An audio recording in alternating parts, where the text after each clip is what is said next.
मी माझे मावळो सर्व, तू तुझे उगवो आता. मी तू पण जगन्नाथा, होवो एकचितत्वता. देवभक्त असे द्वैत, अद्वयत्व न खंडिता. दाखवी देवदेवेशा,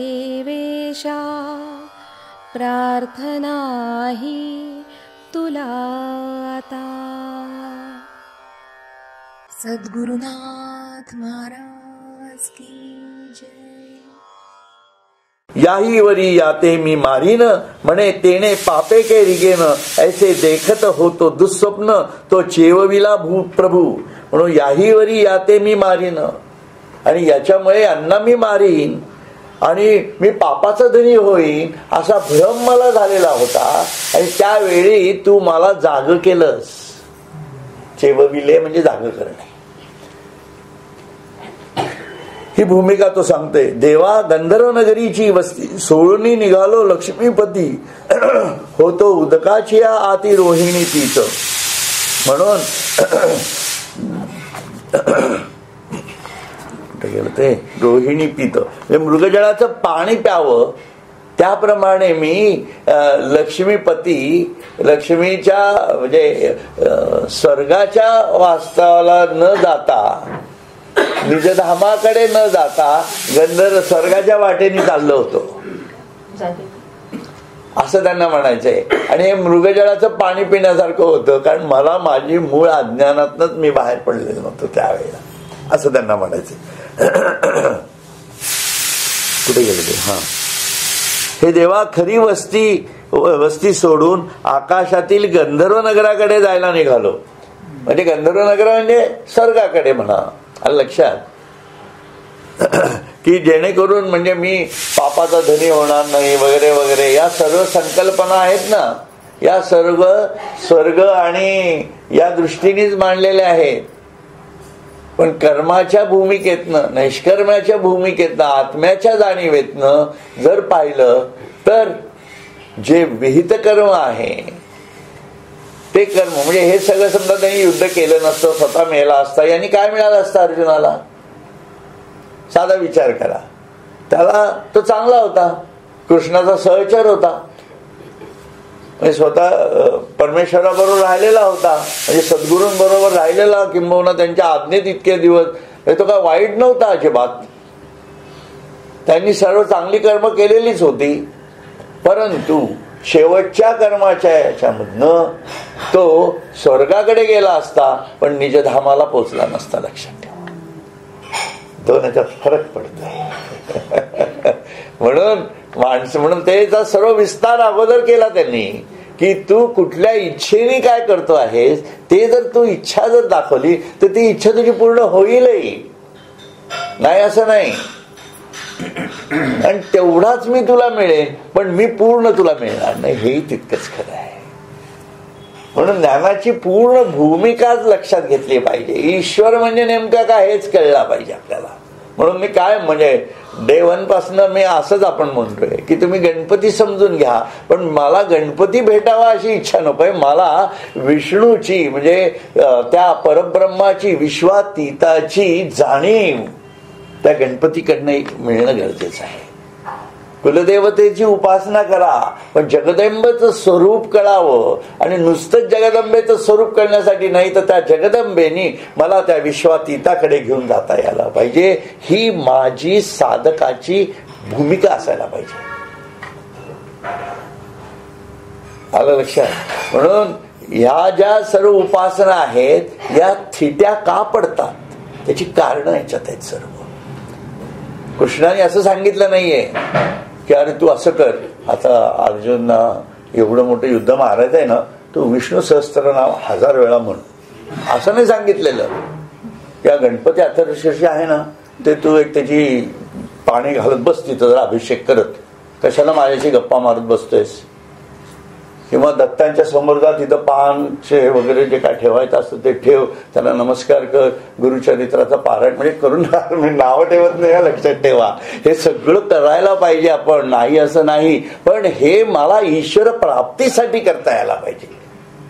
worship of God for the sake of God हे जे म्हटलं जातं हे याच्यासाठी.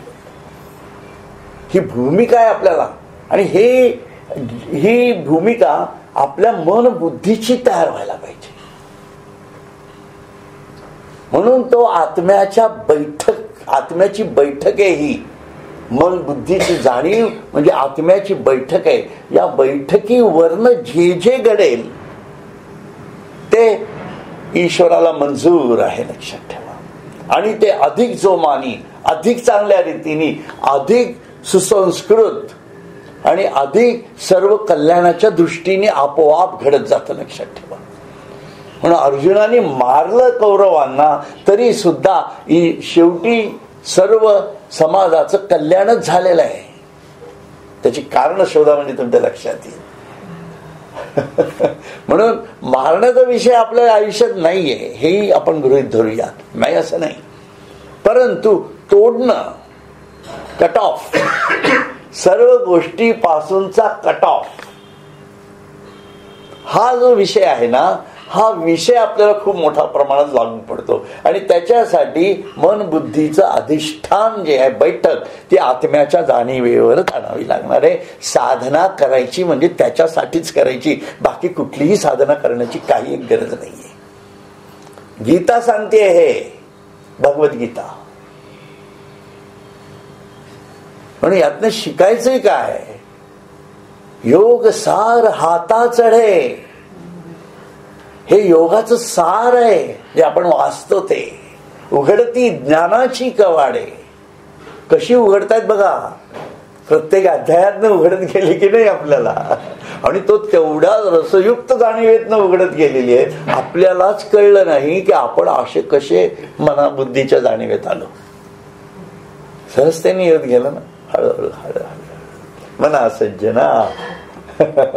तसं येते, असा प्रकार आहे. खूप छान आहे. एनिवे, जी किरडू तरी कापडाचे, परी लहरी येत होतियासाचे, ऐसे वाया मरतया जीवाचे, श्रेय तुवा घेतले. म्हणजे जे किरडू म्हणजे त्यांनी सापाची उपमा दिलेली आहे. जसं एखादं कापडाचं जे असतं ना, खरोखर कापडाचा केलेला साप, पण तो सत्य मानल्यामुळे त्याच्या विषाची बाधा होऊन लहरी येऊ लागल्या होत्या. म्हणजे हा सगळा भ्रम माझ्या समोर होता. या भ्रमाच्या सर्व लहरी जणू काही विषासारख्या माझ्या थैमान घालत होत्या की मला आता नाही युद्ध करायचं, गांडीव धनुष्य खाली ठेवून दिलंय. हे ना, हे म्हणजे काय, मृतावस्थेत झाला ना अर्जुन. स्वतःचा सर्व वीर रस संपून टाकलेला होता, मृतवत, की आता मला करायचंच नाही काही, मला नाही मिळालं तरी चालेल, लोकांनी मला मारलं तरी चालेल. ही कुठली मनाची अवस्था आहे, विचार करा. म्हणजे त्यावेळेला काय केलं त्यांनी, लहरी येऊ लागल्या होत्या आणि आता मी मरणार अशी व्यर्थ कल्पना करणाऱ्या जीवाला वाचवण्याचे श्रेय तुम्ही घेतले. अशा मला तुम्ही वाचवले, लक्षात घ्या. म्हणजे गुरु कुठल्या जाणीवेमध्ये वाचवतोय बघा. आणि आपल्याला गुरुकृपा म्हणजे गुरुनी आपल्याला वाचवावं, ते कुठल्या जाणीवेसाठी वाचवलं पाहिजे हे पण इथं लक्षात येते. म्हणून गुरु कसा वाचवतोय आपल्याला हे पण बघितलं पाहिजे. आणि वाचवतो तो बरोबर, योग्य ठिकाणी योग्य वेळेला आपल्याला पोचतो, करतो. अनुभव घ्यावा माणसाने, त्या अनुभवात आपल्याला कळायला लागतं की अरे हा, हे असं वाचवणं आहे. बरोबर आहे ना, असं येते. एनिवे, आणि ते गुरुचं कार्यच फार भयंकर आहे, लक्षात ठेवा. हे तुम्हाला तो जाणीव करून द्यायला तर नक्की तयार असतो कुठे ना कुठे तरी. आणि तो कसा येईल, कुठल्या फॉर्म मधनं, कुठल्या फीचर मधनं येईल, आणि तो तुम्हाला फार आरपार करून टाकेल हे सांगतात. पण तो त्या जाणीवेपर्यंत आणून ठेवतो. पण नंतर यथेच्छसी तथा करू, गुरु असा भयंकर माणूस आहे बा. सांगतो सगळं, परंतु तो म्हणतो आता तुला पाहिजे तसं वाग, माझं काय म्हणणं नाही.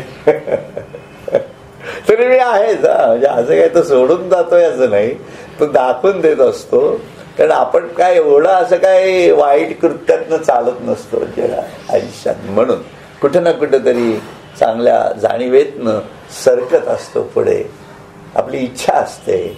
म्हणून तो पण तेवढा कृपाळू असतो असं आपण म्हणतो. त्याची कारणं ती आहेत. आपुले प्रतिबिंब नेणता सिंह कोवा घाली न देखून आता ऐसा धरिजे तेवी अनंता राखिले माते. म्हणजे मी माझ्याच प्रतिबिंबाकडे, म्हणजे प्रतिबिंब म्हणजे भ्रम, मी जेव्हा या माझ्या जीवात्म्याच्या जाणीवेतून हे सर्व बघतो ना जग, तेव्हा मी काय करतो, माझ्या प्रकृतीने म्हणजे माझ्या इच्छा वासना, मी माझं या सर्व जाणीवेतनं मी या प्रकृतीत उडी मारतोय. आणि तुम्ही एक विचार करा की तुम्ही असे उभे आहात आणि संपूर्ण तुमचं कुटुंब, तुमचं विश्व, तुमचं स्वयंभू विश्व म्हणतो, बाकीचं विश्व सोडून द्या, ज्या विश्वाच्या जाणीवेतनं तुम्ही आतापर्यंत जगत आलात, आपलं स्वतःचं एक विश्व असतं. कारण आपल्यापासूनच आपलं विश्व सुरू होतं, लक्षात ठेवा. आणि त्याचा परी वाढत जातो. मग लहानपणचे आपण, मोठे आपण, मग तरुणपणचे आपण, संसार करणारे आपण, म्हातारे झालेलो आपण, आपलं वाचन, आपले विचार, हे सर्व तुम्ही आठवा. आणि या प्रत्येक गोष्टीमध्ये आपण कायम उडी मारत राहिलो. कुठली गोष्ट अशी आहे की आपण त्याच्यामध्ये उडी मारत नाही. ही जी काही प्रतिभ्रमात्मक जाणीव आपल्यामध्ये आहे, म्हणजे त्यांनी उदाहरण दिले सिंहाचं, की सिंह त्या विहिरीपाशी जातो, स्वतःच प्रतिबिंब पाहतोय आणि तो काय करतो, मग त्या प्रतिबिंबच खरं आहे, तो दुसरा सिंह आहे असं म्हणून उडी मारतो आणि स्वतःच गतप्राण होतो. अशा स्थितीत मी होतो तेव्हा तू मला बाहेर काढलेलं आहेस असं म्हणतात. उदाहरण ज्ञानेश्वरांच्या कल्पना ज्या खूप समजण्यासारख्या आहेत. म्हणून प्रत्येक शब्दाला ते महत्व आहे आणि ते प्रत्येक गोष्ट आपल्याला कशी जाणवायची, लक्षात आलं ना. म्हणजे प्रत्येक गोष्ट त्यांनी ते मागच्या म्हटलं ना की प्रत्येक उपमा ही त्याच्या प्रत्येक जाणीवेसहित आपल्याला लावायची. ती कुठली उपमा म्हटली त्यांनी, अवयव, सावयव, सह अवयव असणारी उपमा. म्हणजे सिंह म्हणजे कोण, प्रतिबिंब म्हणजे कोण, उडी मारतोय म्हणजे का मारतो आहे, त्या प्रतिबिंबाचा आभास कसा आहे, मग याच्यामध्ये आपल्याला बसवायचा. आपला जीवात्मा म्हणजे सिंह, हे प्रतिबिंब म्हणजे काय, भ्रम कसा आहे, आणि आपण याच्यात उडी मारतो आहे. आणि याच्यातच जर मरेपर्यंत अडकलो तर काय होईल. It is as simple as that, लक्षात ठेवा. म्हणून सद्गुरू कृष्ण हा अर्जुनाला अशा प्रकारे वाचवतो आहे असं अर्जुन स्वतः सांगतोय. तो कुठल्या भूमिका, म्हणजे तुम्ही मला किती, तुमचे किती उपकार मानू, कृतस्मरम कृतस्मरम, या जाणीवेत आहे की कृष्णा तुझ्याशिवाय मी जगूच शकणार नाही अशी भूमिका आलेली आहे आता. किंबहुना तू म्हणजेच मी आता झालेला आहोत आणि मला तू या ह्याच्यातनं सर्वातनं बाहेर काढलं. तुझे किती उपकार. उपकार म्हणजे आपण जे म्हणतो ना अंगाचे कातडी काढून त्याच्या वाहना करायच्या वगैरे, अशा जाणीवेमध्ये तो आहे थोडक्यामध्ये. लक्षात. ए रवी माझा तरी ये तुलेवरी, एत निश्चय होता अवधारी, जे आताची सांताही सागरी एकत्र मिळीचे. एरवी माझा तरी येतुलेवरी, एत निश्चय होता अवधारी, जे आताची सांताही सागरी एकत्र मिळीचे. हे जगची आगवे बुडावे, वरी आकाशही तुटोनी पडावे, परी झुंजणे न घडावे, गोत्र जेसी मज. म्हणजे त्याची ती अगोदरची भूमिका, पहिल्या अध्यायाच्या भूमिकेबद्दल बोलतोय थोडक्यामध्ये, लक्षात घ्या. तो त्याचे सर्व जाणीवा त्या कशा बदलल्या आहेत तो ते सांगतोय आता. नाहीतर पहा देवा, माझा असा पक्का निश्चय होता की आता 7ही समुद्र मिळून सर्व जग जरी बुडालं तरी सुद्धा मी युद्ध करणार नाही. लक्षात आलं का. ही जाणीव होती ना त्याची, तरी सुद्धा मी युद्ध करणार नाही असं तो म्हणतंय. आकाश तुटून पडो पण काही झाले तरी आपल्याच स्वजनांशी मी लढू नये असं माझं मनच मला सांगत होतं. आणि आता तेच मन श्रेष्ठ मनाच्या जाणीवेत गेले. बघा, मी जे श्रेष्ठ मन म्हणतोय ना, ते आध्यात्मिक श्रेष्ठ मन ज्ञानयुक्त जाणीवेमध्ये सूक्ष्म होत जात. त्याला श्रेष्ठ मन म्हटलेलं आहे योगी अरविंदांनी. पण ज्ञानाशिवाय पर्याय नाहीये, याचे कारण ही आहेत. म्हणून श्रेष्ठ मनाच्या जाणीवेत जातोय तो. लक्षात व आपल्या स्वजनांशी लढू नये असा मी म्हणत होतो. ऐसी या अहंकाराची वाडी मी या आग्रह जळी दिदली होती बुडी चांगची तू जवळा एरवी काढी कवण माते. म्हणते म्हणून अशा प्रबल अहंकाराने, म्हणजे हा माझा केवढा अहंकार होता की काही हो तिकडं, पण मी आता हे युद्ध करणार नाही. केवढा अहंकार झाला ना हा एक प्रकारचा. मी म्हणतोय की मला आता हे युद्ध करायचं नाहीये बरं का. अशा प्रबल अहंकाराने मी आग्रहरूपी जळात बुडी मारून बसलो होतो. आग्रहरूपी हा माझा आग्रह होता, जळात बुडी मारून बसलो होतो. पण इतके मात्र फार चांगले झाले की तू जवळच होतास, नाहीतर कोणी मला त्यातून काढले असते.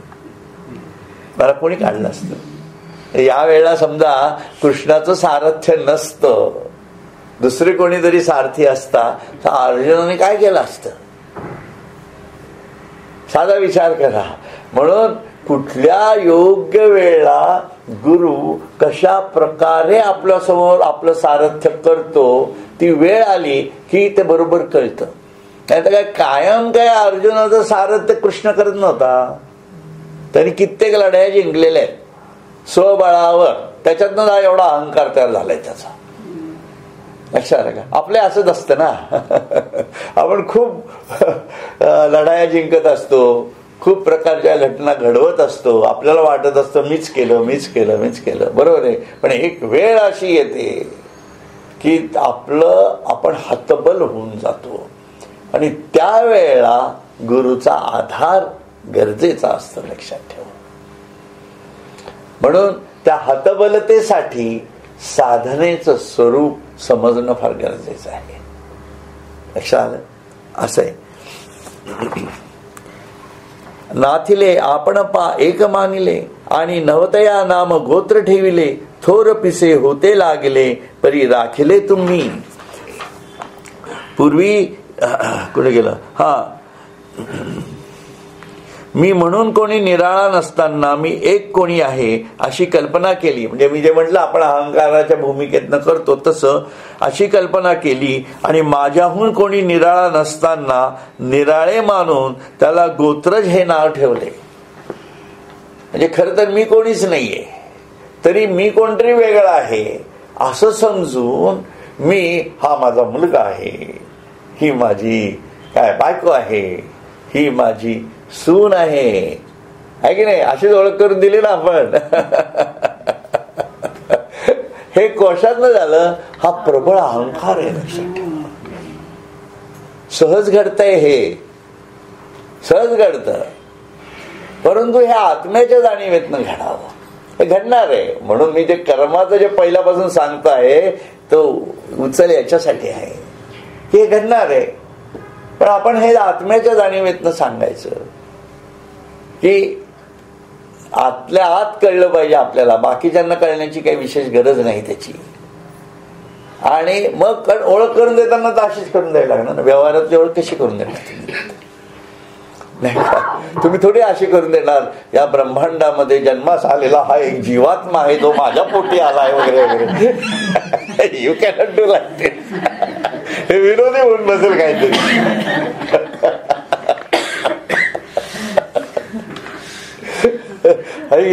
आणि या जन्मात हा मला नवरा म्हणून प्राप्त झालेला आहे, पुढच्या जन्मात वेगळा होईल, या पाठच्या जन्मात कोणतरी वेगळाच होता. हे कसली गणित आहेत. थोडं रिलॅक्स करण्यासाठी म्हणून. पण हे असं आहे. म्हणून आत्म्याच्या मन बुद्धी आत्म्याच्या जाणीवेत द्यायची आहे की नाही. आम्ही आमच्या वडिलांकडे गेलो तर कोणी असंच म्हणतं ना, हा माझा मुलगा सुधीर आहे. हा माझा मुलगा देव आहे अशीच ओळख करून देणार ना, आहे की नाही. हा शेखर आहेर आहे किंवा हा अजून जे कोणी असतील तिथली लोक त्यांची ओळख करून असेच करून देणार आहेत, दुसरं कसे करून देणार आहे. म्हणून काय करते का आत्म्याच्या जाणीवेत नाही आहेत का. लक्षात घ्या, व्यवहार तोच आहे. म्हणून ज्ञानाग्नीचे मुखे जेणे जाळली कर्मे अशेखे. ही कर्म अशी जाळावी लागणार आहेत आपल्याला. तो परब्रह्मची मनुष्य वेखे ओळख तू. भयंकर आहे गणित हे. भागा जळत काढिले जोहरी ते तई तई ते देहासीच भय अवधारी. आता हे जोहर वाहार दुसरी चैतन्या सकट. ते काय म्हणतात बघा. पूर्वी जळत असलेल्या लाक्षागृहात आम्हाला वाचविलेस, मात्र त्यावेळी देहालाच भीती होती. त्यावेळी फक्त देहच जळणार होता. पण आता ही दुसरी लाक्षागृहाची भीती, म्हणजे हे जे युद्ध आहे हे लाक्षागृह स्वरूपात पेटणार आहे ना. आता या लाक्षागृहाची भीती चैतन्यासहित देहाला प्राप्त झाली असते. म्हणून त्या चैतन्याच्या जाणीवेपर्यंत आपल्याला पोचावं लागणार आहे. शरीराची जाणीव ही खूपच कमी स्वरूपातली आहे असंही याच्यातनं एक त्यांना दाखवायचं असेल आहे. लक्षात आलं. म्हणून शारीरिक जाणीवांपेक्षा मानसिक मन आणि बुद्धीच्या अंतरंग चतुष्टयाच्या जाणीवा या प्रगल्भ करून डायरेक्ट चैतन्याशी संपर्क करू शकतो. देह चैतन्याशी संपर्क करू शकत नाही. लक्षात घ्या. मग आपण चैतन्याशी संपर्क म्हणजे आत्म्याशी संपर्क कसा करणार आहोत. मन बुद्धी यांच्याच मार्फत करणार आहोत ना. म्हणून त्याची ॲटॉमिक थिअरी जी सांगितली मी तुम्हाला, मन बुद्धीची फिरणारी आणि तो स्पेस चित्त, हे सगळं लक्षात घ्या बरं का. म्हणजे तुमच्या लक्षात येईल. ते काव्य मला मी कालच लिहिलंय. ते काव्य खरं काव्य स्वरूपात मांडलंय ते, पण ते पाठवावं की नाही असं माझ्या डोक्यात चालू आहे. कारण ते एक तर मोठं झालंय खूप, म्हणजे जवळजवळ 10-12 कडव्यांचं झालेलं आहे आणि ते कितपत झेपेल लोकांना मला काही सांगता येत नाही. म्हणून मी जरा ते बाजूला ठेवलं. म्हटलं राहू द्या जरा, let it be like that. पण ते खूप सुंदर आहे काव्य. एनिवे बघू. आता पुढे म्हणतात, दुराग्रहे हिरण्याक्षे माझी बुद्धी वसुंधरा सुदली काखे मग मोहार्णव गवाक्षे रिघोनी ठेला. मी युद्ध करणार नाही. काय काय लाक्षागृह, लाक्ष म्हणजे लाखेच. ते लाख कशी जाळीत जळून जाते ती, तसं लाखाचं घर तुम्हाला माहित नाही कथा ती. पांडवांना लाक्षागृहात जाळलं ते लाक्षागृह. बाकी काय माहितीये. हिरण्याक्षाची माहितीये का गोष्ट. पुढे आहे म्हणून सांगतो. नाही आहे म्हणजे माहितीये का विचारतोय. बर. दुराग्रहे हिरण्याक्षे माझी बुद्धी वसुंधरा सुदली काखे मग मोहार्णव गवाक्षे रिघोनी ठेला. मी युद्ध करणार नाही. या दुराग्रह रूपी हिरण्याक्षाने माझी बुद्धी रूपी पृथ्वी आपल्या काखेत घालून अविवेक रूपी समुद्राच्या भगदाडातून तो पाताळात जाऊन राहिला होता. काय नाही बरोबर कळेल 2 मिनिटं. म्हणजे काही झाले तरी मी युद्ध करणारच नाही अशा अट्टहासामुळे माझी बुद्धी विचारहीन होऊन अविवेकाने कौरव हे माझे स्वजन आहेत या मोहात सापडली होती. म्हणजे अगोदर मला काय होतं, मी हे स्वजन आहेत मी यांना मारणार नाही. ते झालं आपलं. म्हणजे या भूमिकेवरती तो बोलतो आहे आता, हे तर कळलं आपल्याला. आता याच्यामध्ये त्यांनी काय उपमा दिलेली आहे की मी युद्ध करणार नाही. का करणार नाही. जसं या दुराग्रह रूपी हा माझा दुराग्रह झाला हे त्याला माहित कळलं आता. आणि जसं दुराग्रह रूपी हिरण्याक्षाने, आता हिरण्याक्ष कोण आणि हिरण्यकश्यपू कोण. तर हिरण्याक्ष आणि हिरण्यकश्यपू हे त्यांच्या अगोदरच्या जन्मामधले विष्णूच्या दरबारामधले जय विजय होते. लक्षात घ्या. आता काय झालं, सनंदर सनत कुमार हे जे ऋषी होते ते ऋषी हे विधेयी अवस्थेतले ऋषी होते आणि त्यांना विष्णूच्या कथा आहे विष्णूच्या दर्शनासाठी यायचं होतं. तर विष्णूच्या दर्शनासाठी येताना ते त्या विष्णूच्या स्वर्गाच्या त्या महालामध्ये पुढे येतात. तर त्या ते जे द्वारपाल होते जय विजय, ते कुमार होते. लहान मुलं असल्यासारखी कुमार कशी असतात तशी, कुमार दोघे बालवयाचे, अशी थोडी भूमिका लक्षात आली तर लक्षात येईल. तर तसे ते होते, पण ते ऋषी होते लक्षात ठेवा. आणि ज्ञान संपन्न होते आणि विष्णूच्या जाणीवेतनं त्यांना विष्णूचं दर्शन घ्यायचं होतं म्हणून आले होते. आता तिथं ते दोघं होते जय विजय, ते द्वारपाल होते ना, ते धट्टे कट्टे मोठे असणार आणि हे कुमार. तर त्यावेळेला त्यांना ते म्हणाले आम्हाला विष्णूचं दर्शन घ्यायचंय. ते म्हणाले अरे कसं विष्णूचं तुम्ही कोण आहात बरं का. ते म्हणे आम्ही असे आहोत वगैरे, पण मग असे हे कपडे न घालता वगैरे तुम्ही, कारण ते कसे या विदेही अवस्थेमधले होते ते सर्व, आणि तुम्ही असे लहान मुलांना वगैरे काय आम्ही दर्शन देत नाही वगैरे वगैरे. आणि त्यांच्या दृष्टीने, रक्षकाच्या दृष्टीने ती भूमिका बरोबर होती, बरोबर. तर त्या याच्यामध्ये ते चाललं होतं आणि ते जरा जय विजय त्यांच्याशी अपशब्द बोलले. त्या ऋषींना म्हणाले की तुम्ही जा, तुम्हाला काय मिळणार नाही वगैरे वगैरे, दर्शन इथं तुम्ही येऊ नका, तुम्ही अपात्र आहात वगैरे वगैरे असं. तर त्या याच्यामध्ये ते जे अभद्र बोलतात, राक्षसी वृत्ती ते जे दाखवतात, ते भालेबिले असतात त्यांच्याजवळ, तर ते राक्षसी वृत्ती ऋषींना दाखवतात. म्हणून ते त्याला शाप देतात की तुम्ही राक्षस कुळात जन्म घ्याल. आणि बाय दॅट टाइम हे विष्णूला कळतं, विष्णू तिथे येतात आणि विष्णू तिथे येतात, त्यांना आदराने आपल्या प्रासादात घेऊन जातात, त्यांचा यथोचित सत्कार करतात वगैरे वगैरे, सर्व होतं पुढचं त्यांचं दर्शन वगैरे सगळं होतं आणि मग ते नंतर निघून जातात. पण हे जे दोघं असतात जय विजय, यांचे तोंड पडलेली असतात. ते म्हणतात, ते विष्णूला सांगतात, विष्णू विचारतात की असं का झालंय तुमचं बरं का. ते म्हणाले की यांनी आम्हाला शाप दिलेला आहे. ते म्हणाले तो शाप ही नियतीची प्रक्रिया आहे, लक्षात घ्या म्हणाले, आणि या शापातनं मीच तुम्हाला मुक्त करीन. मग त्यानंतर ते कश्यप मुनीच्या पोटी, म्हणजे कश्यप आणि अदिती म्हणून त्यांची पत्नी होती, यांच्या पोटी जन्म घेतात. आता अदिती ही राक्षस कुळातली होती, लक्षात घ्या. असं कथा सांगते, मला जी माहिती आहे ती मी तुमच्यापर्यंत पोचती करतो, खरं खोटं बघा तुम्ही.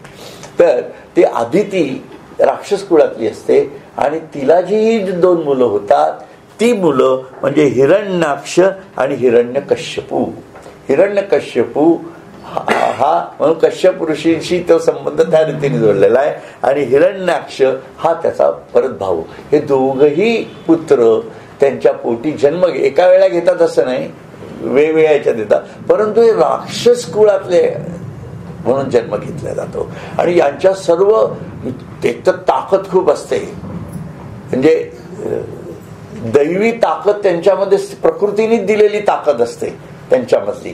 त्यामुळे हे राक्षसी वृत्ती त्यांच्या एवढ्या जागृत होतात की ते सर्व समाजामधला देवांना पूजायचं नाही, सर्व देव म्हणजे त्यावेळेचा जो काही प्रकार असेल, यज्ञ आमच्यासाठीच केले पाहिजेत वगैरे, असे ते राजे होतात मोठे, आणि राक्षस राजे म्हणून ते मोठे हे पावतात.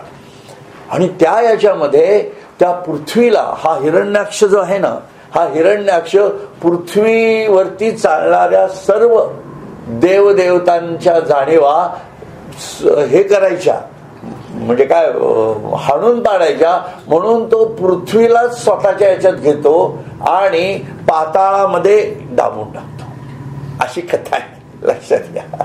आणि तेव्हा ती पृथ्वी सर्व जलमय होऊन जाते, लक्षात ठेवा.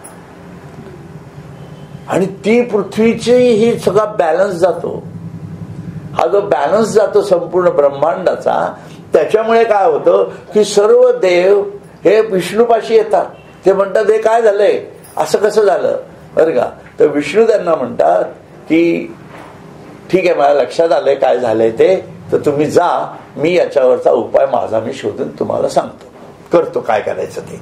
आणि मग विष्णू हा वराहाचा अवतार घेतात. लक्षात घ्या, वराहाचा अवतार घेतात. त्यांना ते पुढचे ते काय सोळ्या वगैरे असतो आणि तो प्रचंड विष्णूचा अवतार वराह स्वरूपातला त्या संपूर्ण जलाच्या आत घुसून पाताळात शिरून तो स्वतःच्या त्या सुळ्यांनी पृथ्वीला वर आणतो. लक्षात ठेवा. आणि तेव्हा मग तो हिरण्याक्ष जो असतो, तो हिरण्याक्षला राक्षसी वृत्ती त्याची जागृतच असतेच. तो म्हणतो माझ्या शक्तीच्या विरुद्ध कार्य करणारा हा कोण व्यक्ती आहे माझ्यापेक्षा बलवान. आणि तेव्हा मग तो विष्णूंशी युद्ध करायला, वराहाशी, विष्णू म्हणून नाही, वराहाशी युद्ध करायला लागतो. तर तो वराह त्याला त्याच्या त्या सुळ्यामध्ये घेतो आणि संपूर्ण ब्रह्मांडात गोल गोल फिरवतो, पृथ्वीवरती आपटतो. आणि तिथं तो गतप्राण व्हायची वेळ येते.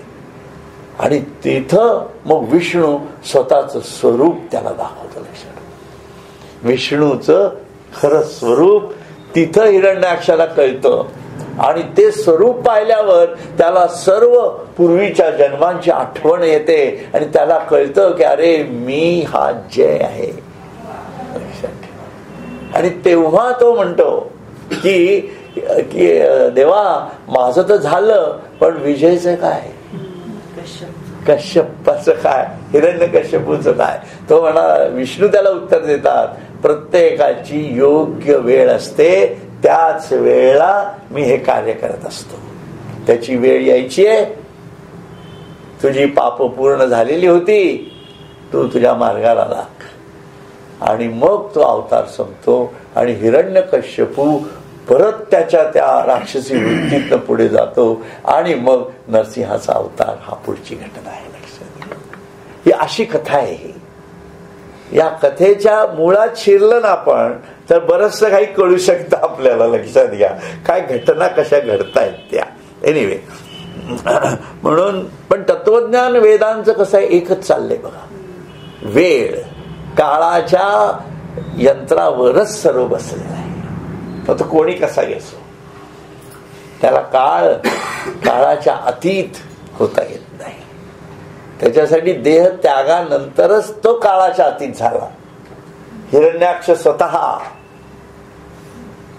आहे की नाही, असंच झालं ती पद्धत. म्हणून ते तर तुझे नि गोसावीपणे एक वेळ बुद्धीचे या ठाया येणे, हे दुसरे वराह होणे पडिले तुझं. त्यामुळे तेथे तुझ्यासारखा समर्थ स्वामी मिळाल्यामुळे, गोसावी म्हणजे समर्थ स्वामी मिळाल्यामुळे माझी बुद्धी एकदाची विवेकरूपी आपल्या मूळ ठिकाणावर आली. म्हणजे हे जसं त्या अवताराचं झालं तसं तू मला याच्यातनं बाहेर काढलेलं आहे या भ्रमातनं.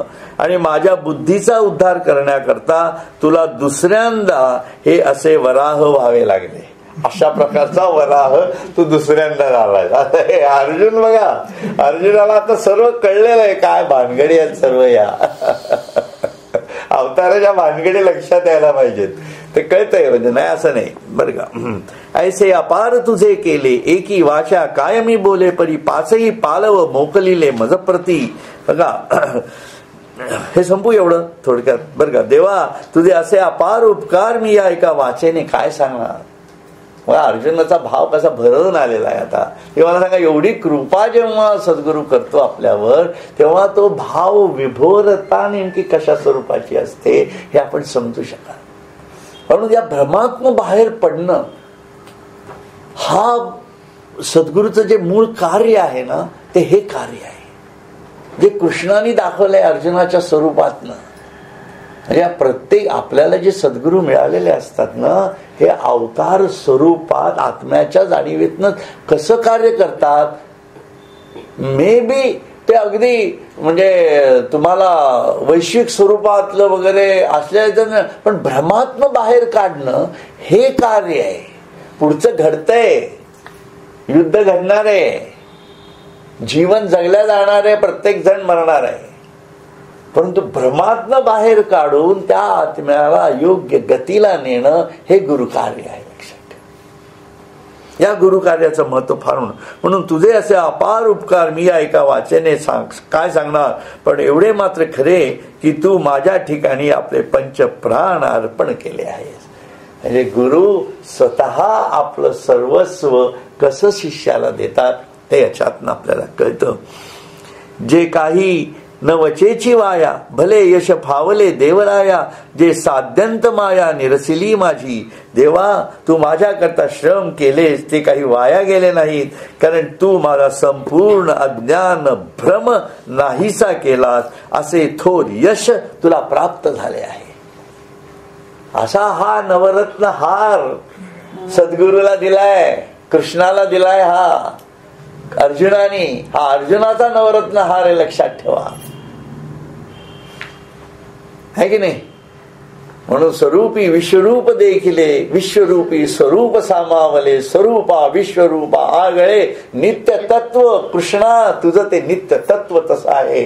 आणि हा तू माझ्यासाठी केलेला सर्वात मोठा तुझ्या पंचप्राण, कारण त्याचा अंतरंग चतुष्टय ते अतिमानसच त्याच्यात उतरले बघा. वेगळं काय अतिमानस पाहिजे तुम्हाला, बरोबर ना ठाकूर सर. हे अतिमानस आहे जे कृष्णाने स्वयंभूपणे त्याच्यामध्ये परावर्तित करून टाकलं. म्हणून पंचप्राण खूप सुंदर आहे. खूपच भारी घेतलं. तू माझा संपूर्ण अज्ञान ब्रह्म नाहीसा केला, असे थोर यश तुला प्राप्त झाले. आजी आनंद सरोवरीची कमळे तैसे हे जे तुझे डोळे, आपुलिया प्रसादाची रावळे जया लागी करीती. म्हणून परमानंद रूपी सरोवरातील जणू काय कमळेच असे हे तुझे डोळे. कृष्णाला उपमा दिली आहे. अर्जुन बघतोय आता कृष्णाच्या डोळ्यात बघा, म्हणजे एवढी ताकद आता अर्जुनात आलेली आहे. तो कृष्णाच्या डोळ्यात बघतोय, म्हणजे कारण त्याशिवाय डोळ्याची उपमा येणार नाही, इतक्या वेळ नाही आली. आता तो डोळ्यात बघतोय त्याच्या, बरं का. तैसे हे तुझे डोळे आपुलिया प्रसादाची रावळे जया लागी करती, ज्याच्यावर कृपेचे मंदिर करतील. म्हणून ही गुरुकृपा दृष्टी जी माणसाला मिळते त्याच्यावरती हे संपूर्ण भक्तीचं कृपेचं मंदिर आपल्याला उभं करता यायला पाहिजे, असं त्यांना म्हणायचं असेल. बघू अजून आणि तसंच म्हणायचंय राधा. हा हो आणि हा हो तयाही आणि मोहाची भेटी, हे कायसी पाबळी गोठी, केव ते मृगजळाची वृष्टी वडवा नळेसी. अशा त्याच्याशी मोहाची किंवा अविवेकाची गाठ पडणे ही अगदी दुर्घट गोष्ट येथे कशी असणार. जो वडवा नळ समुद्राच्या पाण्याने विजत नाही त्याला मृगळाच्या वृष्टीने काय होईल. म्हणून ही जी कृपादृष्टी होते, गुरुची कृपादृष्टी आपल्यावर होते, आणि त्याच्यावर जेव्हा आपलं संपूर्ण भक्तीचं मंदिर, आपल्या जीवनाचं मंदिर आपण उभं करतो, तेव्हा त्याच्यावरती या जीवनातल्या छोट्या मोठ्या गोष्टी कितीही पडल्या तरी ते काय मंदिर जाणार आहे का, ती कृपा नाहीशी होणार आहे का, लक्षात घ्या. म्हणून कारण त्याची उपमा दिली आहे की मृगजळाच्या वृष्टीने हे असं काही होणार आहे का. मृग आधीच मृगजळ, त्याच्यामुळे हे भ्रांतीच आहे सर्व. म्हणून या सर्व जीवनात घडणाऱ्या घटना आहेत, याच्यासाठी जो पिंड घडवावा लागतो अंतरंग चतुष्टयाचा, मी जो तुम्हाला म्हटलं मगाची, की जो आत्म्याच्या जाणीवेतून कर्माच्या जाणीवेत परावर्तित व्हायला लागतं कायम स्वरूपी, तो पिंड घडवणं ही साधना आहे या जन्मातली, आणि त्यालाच कर्मयोग आहे, तीच भक्ती होते आणि तेच ज्ञान. कसा आहे पूर्ण योग, काय वेगळा, काय पूर्ण योग, हे माणसाचंच आहे ना सर्व. इतकं सुंदर आहे हे. हा अगदी दुर्घट कशी होईल बरोबर.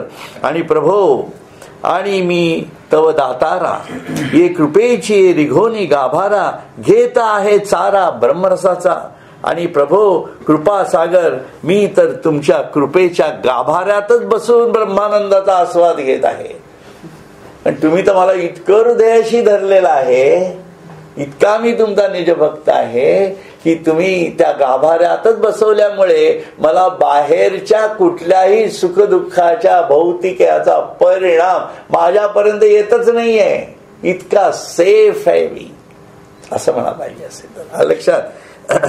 तेने माझा जी मोह जाये, येत विस्मो काही काय आहे, तरी उद्धरलो की तुझे पाये, शिवतले आहाती. खूप सुंदर. त्यामुळे माझे मोहरूपी अज्ञान नाहीसे झाले, त्यात काय आश्चर्य आहे, कारण तुमच्या हृदयातच मी जाऊन बसलेलो आहे गुरुराया. पण आपल्या कृपेने माझा उद्धार झाला. बघा, म्हणजे ज्ञानातनं भक्ती कशी होते आणि ती कर्माला कशी उद्युक्त करते, या सर्व घटना अक्षरशः बघण्यासारख्या आहे. तिथं केवढी भक्ती आहे ही अर्जुनाची. तो म्हणतोय कृष्णाला की तुझ्या हृदयात मी बसलेलो आहे आणि आता मला कुठलीच काळजी नाही, त्यामुळे माझे मोहरूपी अज्ञान नाहीसे झाले, त्यात काय आश्चर्यच नाहीये, काय ते होणारच आहे. लक्षात आलं. पण आपल्या कृपेने माझा उद्धार झाला, हे मी आपल्या पायावर हात ठेवून सांगतो. लक्षात ठेवा, केवढी भूमिका आली आहे बघा अर्जुनाच्या जीवनामधला, केवढं ट्रान्सफॉर्मेशन आहे. आणि तो आता नुसता खाली बसलेला नाहीये, तो त्याच्या डोळ्यात पाहतोय, त्याच्याशी बोलतो आहे आणि परत त्याच्या पायावरती हात ठेवून नतमस्तक होत आहे. केवढी प्रचंड भूमिका त्याच्यातली परिवर्तनाची कृष्णाने साधली आहे. आणि या भूमिकेतनं मग तो पुढे जातो आहे. तो पुढे तर जे काय आहे ते इतकं सुंदर आहे, खोटं नाही सांगत की खूपच वेगळ्या आनंदात घेऊन जाणाऱ्या या गोष्टी आहेत. हरिओम तत्सत. हरिओम तत्सत. हरिओम तत्सत.